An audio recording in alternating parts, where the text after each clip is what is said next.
മഞ്ഞപ്പിത്തം ഇപ്പൊ നമ്മുടെ നാട്ടിൽ പടർന്ന് പിടിക്കുന്നുണ്ട്, പ്രത്യേകിച്ച് കുട്ടികളിൽ. ഈ അടുത്തിടെ ഒരു വയസ്സുള്ള ഒരു കുട്ടി മഞ്ഞപ്പിത്തം ബാധിച്ചിട്ട് മരിച്ച വാർത്തയൊക്കെ നമ്മൾ കണ്ടതാണ്. ഈ മഞ്ഞപ്പിത്തം ഒരു രോഗമല്ല, അതൊരു രോഗലക്ഷണമാണ്. ഹെപ്പറ്റൈറ്റിസ് എ വൈറസ് ഇൻഫെക്ഷൻ ആണ് ഇതിന് കാരണം. നമ്മൾ കഴിക്കുന്ന ഭക്ഷണത്തിലൂടെയും വെള്ളത്തിലൂടെയൊക്കെയാണ് ഈ വൈറസ് പകരുന്നത്.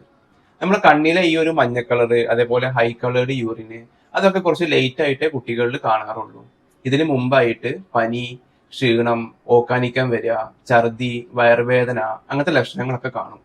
അപ്പൊ ഇത്തരം ലക്ഷണങ്ങളൊക്കെ കാണുമ്പോൾ നമ്മൾ ഡോക്ടറെ കണ്ടിട്ട് ആവശ്യമെങ്കിൽ ബ്ലഡ് ടെസ്റ്റും യൂറിൻ ടെസ്റ്റ് ഒക്കെ ചെയ്ത് നോക്കേണ്ടതാണ്.